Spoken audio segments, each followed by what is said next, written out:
Connect with yourself and discover the inner peace awaiting you in our online yoga course with Sadhguru. Join us in the online yoga course with Sadhguru. The link is in the description.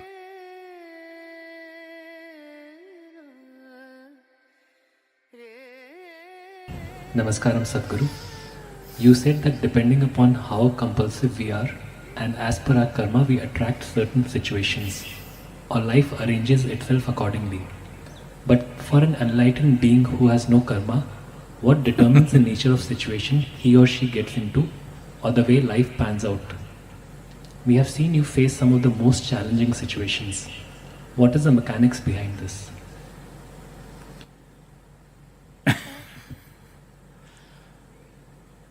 The question should be about you. So, whoever told you an enlightened being does not have karma? An enlightened being has immense karma, much more than others. Yes. Because without karma, if you're at a certain level of energy, without a certain weightage of karma, you cannot remain grounded. This is why 90% of the time enlightenment and leaving the body happens at the same time. Because if you do not consciously ground yourself with substantial, weighty kind of karma, then you cannot stick to the body. First thing to understand is that karma is not some negative trash. It's only because of karma you are who you are. When we say karma, we are talking about layers and layers of memory which makes you who you are. There is evolutionary memory which makes you a human being. Suppose your body lost its evolutionary memory, well, you may start crawling because you are a human being not by knowledge, by a huge amount of evolutionary memory invested in every cell in your body, which makes you be human. You have seen when we do certain programs which are connected to getting into or putting our fingers into deep levels of karma like samyama, certain people start crawling, certain people start doing things. This is simply because we are sinking certain things deep inside, it's touching their evolutionary karma and things are happening. Well, there is an immense amount of karma, starting from the evolutionary or even before, the elemental karma is there, we will not go into it, it's too complex. But you understand the evolutionary karma. Let's say, see right now the frogs are happy in the evening for whatever reasons, they're doing quack, quack, quack. I don't know who found the connection about kissing the frog and turning them into human beings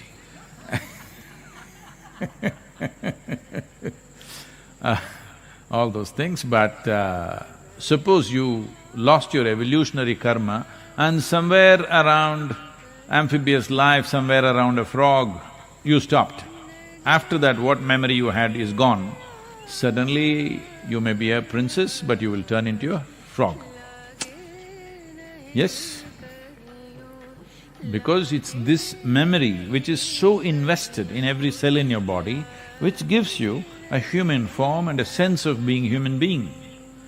So who you are, essentially, the shape and form of you is just karma, because it's memory. Like this, there are many levels of it, I will not go into all of it. Now, there is a genetic karma. Because of that, you have a particular kind of nose, a particular kind of, a skin, particular behavioral aspects, certain amount of capabilities and incapabilities. Genetic karma is there. After that, your own stuff is there. articulate, inarticulate, and now conscious karma. Now, karma is not a negative thing if you know how to use it.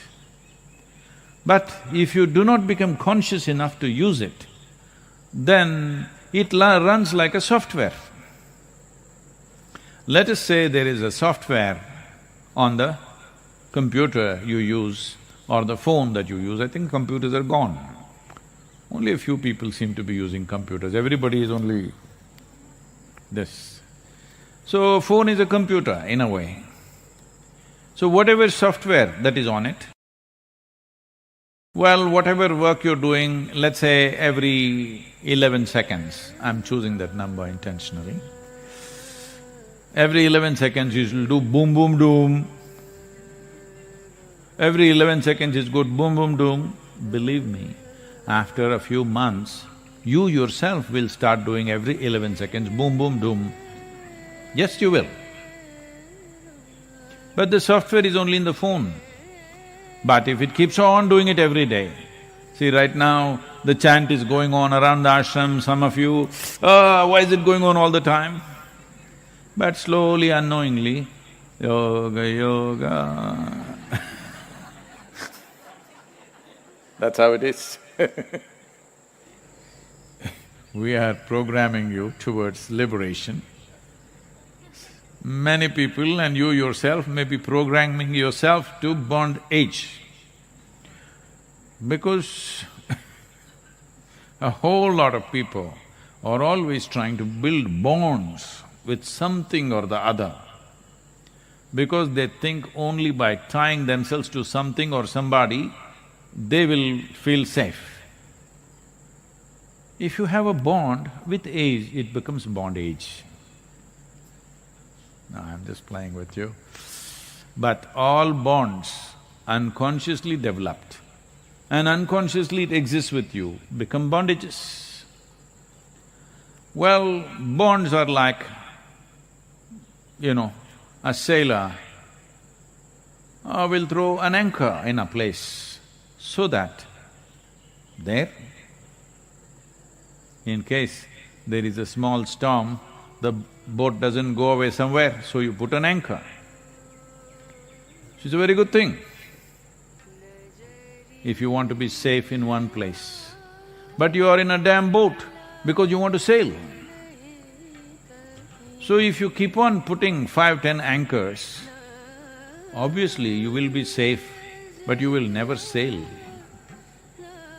So you have to make up your mind, you want to sail or you want to be safe. So, you have seen me go through all kinds of situations, all kinds I don't know who's asking this question, how does he know what all I go through? Too many things, all kinds of rubbish. Lots of wonderful things also, lots of absolutely wonderful things. But lots of trash also comes my way. Well, what's his name? That's his real name? Nishant? Shashank.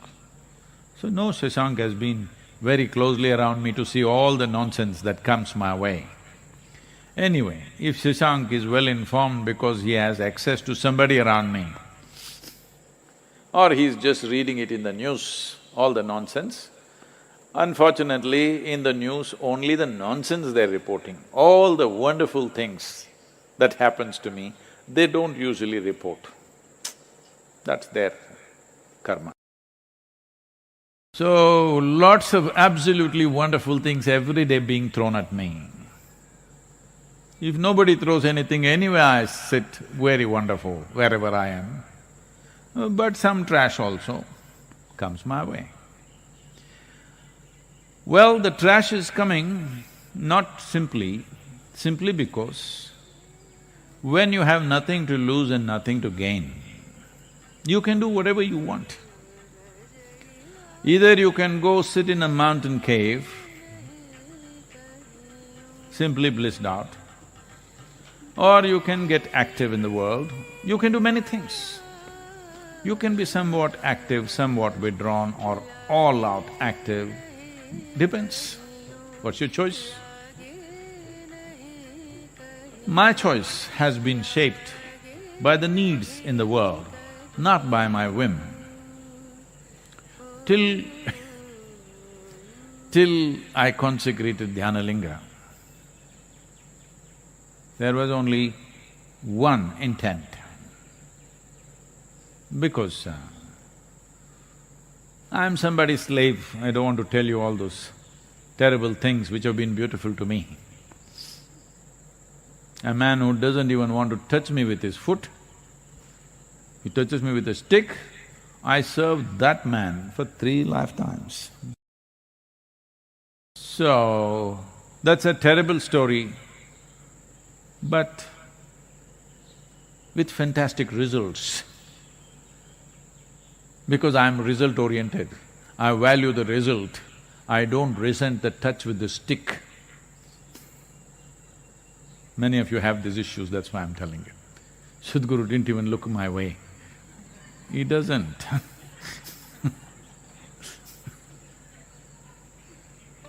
So,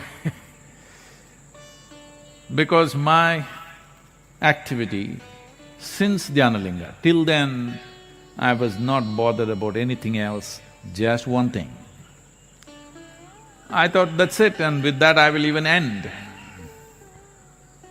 Because I had not created an intent in my mind as what I will do beyond that.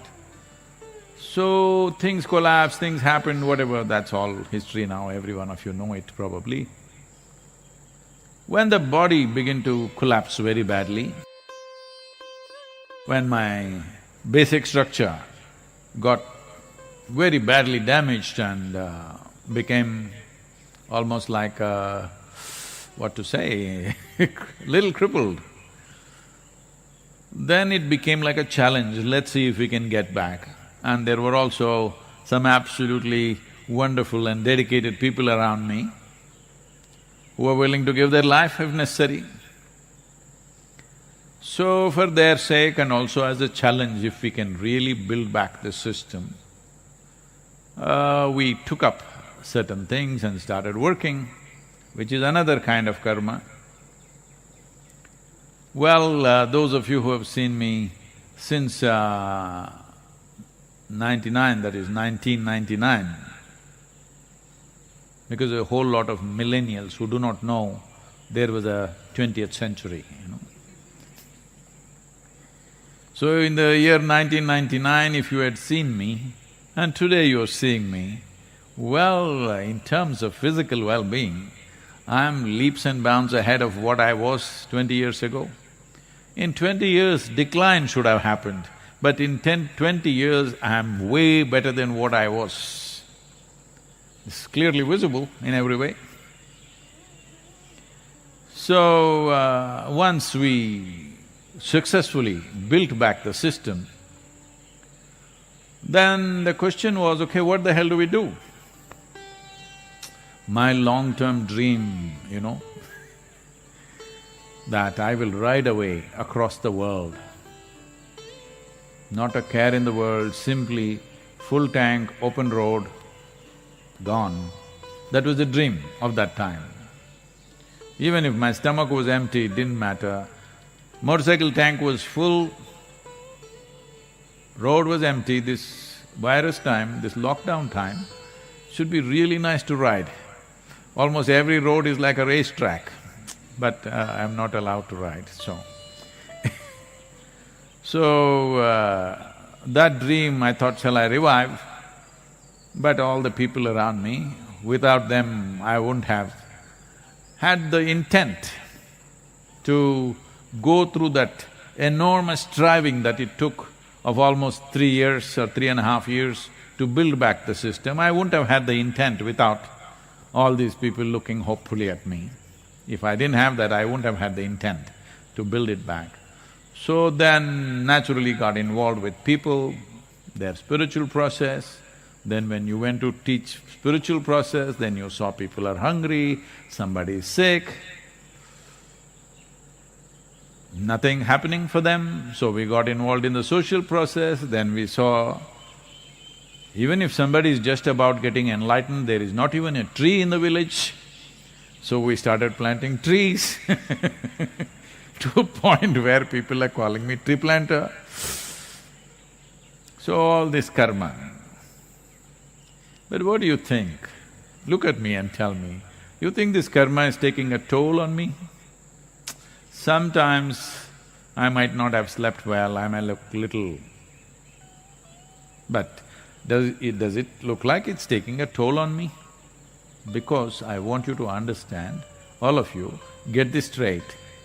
The simplest way to deal with all the humongous mountains of karma that you may have, because if you have a Himalayan-sized karmic background, it's very good. That means you have a complex structure. But if this complex structure tortures you and you will use your torture to torture everybody else around you, then it's a disaster. But if you use this complexity, because complexity is needed to come out with very significant solutions. If you have no complexity, usually you're called a simple fellow in England. In India we call them simpleton. People will have compassion for you, but no passion for you. Yes, it's a sad way to live. So now, if you want to deal with your karma, the simplest thing is, you sit here, absolute dispassion for this one, total passion for everything else. This is all. Right now the problem is, people have enormous passion for their life, but they have dispassion for other people's well-being and suffering and whatever is happening. This is why right now the world is saluting the doctors and nurses who are sticking their life out there to work for somebody, because they are showing passion for other lives and dispassion for themselves. This is a sure way of release. So this is all you have to do. You must reverse the equation. Too much passion for yourself, no passion for others, no. Absolute passion for every life around you, total dispassion towards yourself. You don't worry about all this karmic nonsense. You are gone, you are free from this rubbish.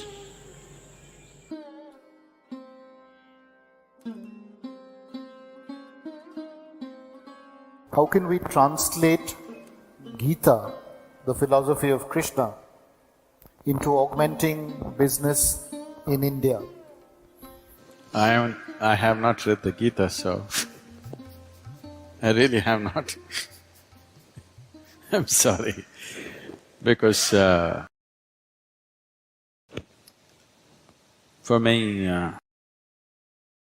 my own vision has never failed me. So I always kept away from all scriptures, because I didn't want to clutter myself with something or the other. The only thing that I learned and I continue to do is, if I look at something, if I look at a person, I know their past, present and future. That is the level of attention I'm paying to them.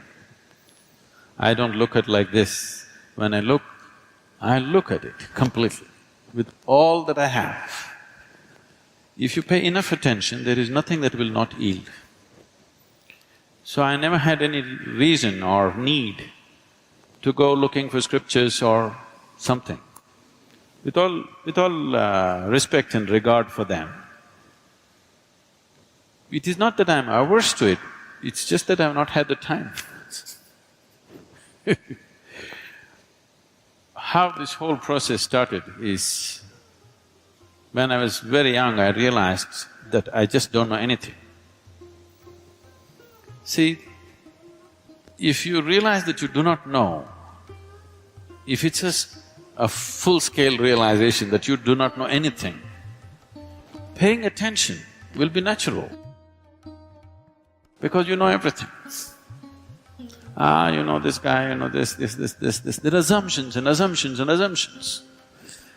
Well, I've used it in a different way, but even if you're doing business, even if it's for business purposes, the only reason why one human being seems to be… all the opportunities seems to be going in his direction and not other people is simply because he's able to see and other people are not able to see. It's not that it's not there for others. One is able to see and others are not able to see. So essentially, a leader means that you're able to see something that others are not able to see. So, attention without intention, simply being attentive, that's what we were trying to do in the afternoon. Not paying attention to something, just practicing attention, a very heightened level of attention, where an unfocused attention, but when you focus it on something, just about anything has to yield, there is no other way to that attention. So, I always focused on enhancing and sharpening my attention, never on retention, because what you gather is not you. Essentially, you know that you exist only because you have some sense of attention right now, isn't it? Suppose you fall asleep and you lose your attention, you do not even know that you exist. So the basis of your existence itself is attention. And this attention need not be mortgaged to anything. You just have to sharpen the attention. See, if you have a knife in your hands, there is no such thing that you have to cut only apples with this. If you have a sharp enough knife, you could cut anything that you want. But the important thing is the knife is sharp enough, so that your attention is keen enough, not for something or the other. If your attention has become very keen, if you wish to do a certain type of activity, you can successfully do it. I think I must say something about my own enterprises at one time. My enterprise started when I was 8 years of age. Because of a strange kind of pride in me, I never ever took a single rupee as a pocket money from my parents. I started making money when I was 6, 7 years of age. By 8, I was quite an accomplished entrepreneur. Simple things. Even today I'm known in Mysore because I caught snakes in everybody's houses. If I caught a snake, they gave me 25 rupees. In 1960s, 25 rupees is $1 million for a 7-year-old, 8-year-old kid. I was just on top of the world. So, there is a Food Research Institute, CFTRI. Every Saturday afternoon I went there, I caught 4 or 5 snakes. They measured it. I have to show it to you like this. If it's over 3 feet, I get 50 rupees. Less than 3 feet, I get 25 rupees. On an afternoon, I would make 100, 150 rupees. I don't know if you can imagine, 150 rupees for an 8, 10-year-old kid in 1960s or 70s was like $1 million today. It was big. And I went to so many things, just about anything that came my way. I should tell you a little enterprise that I did which grew into a big business. After my university, where I learned nothing, but I passed. The only thing was, by then I had crisscrossed India on my motorcycle, and I suddenly realized when I went to the borders of India, they asked me for something other than my driving license. I did not even know that there was a passport. See, it's not like today. Today every child, maybe 3-year-old, 4-year-old kid knows he has to have a passport. I'm in my 20s, but I do not know that I need a passport. I went to the border and then they said, "Where is your passport?" I said, "What? I have a driving license." They said, "No, you need a passport." Then I turned back from Nepal border and came back on my motorcycle. So my only dream was, I'm going to just ride across the world. So I wanted to do something, I started kind of farming, commercial farming. I was making money, I thought I will do for 2 years and leave. But in the meantime, my entrepreneurship took off in so many different ways. Like this I went about.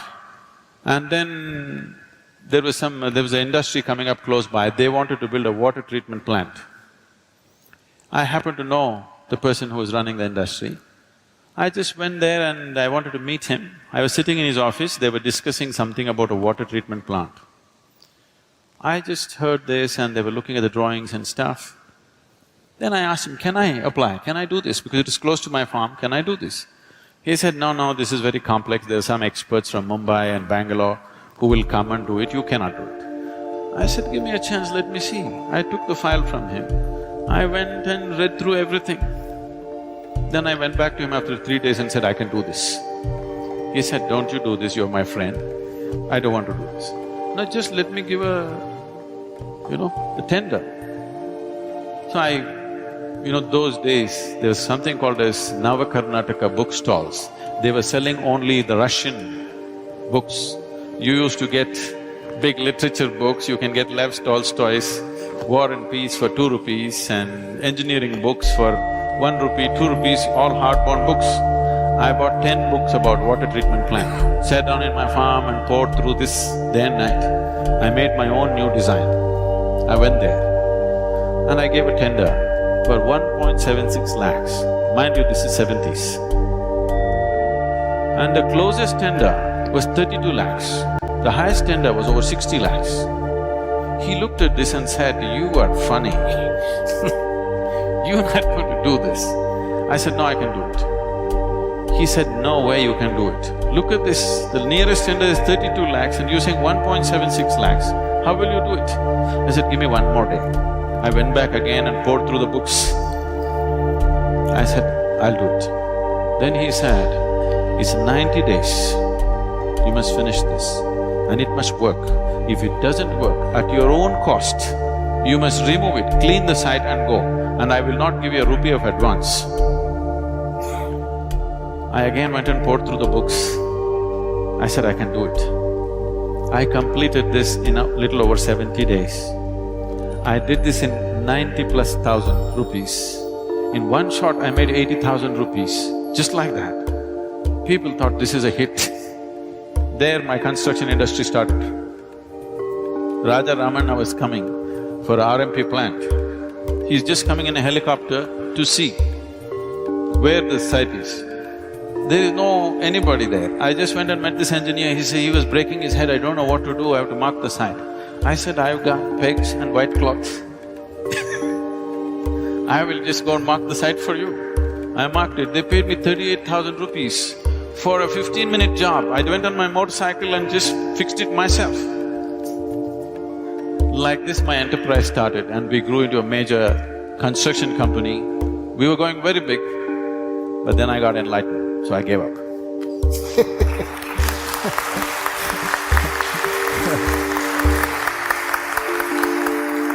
Thank you Sadhguru for sharing that story.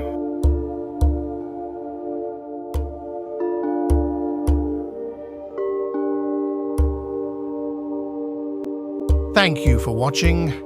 Don't forget to subscribe to not miss any new content and invite your friends to join us on this learning adventure.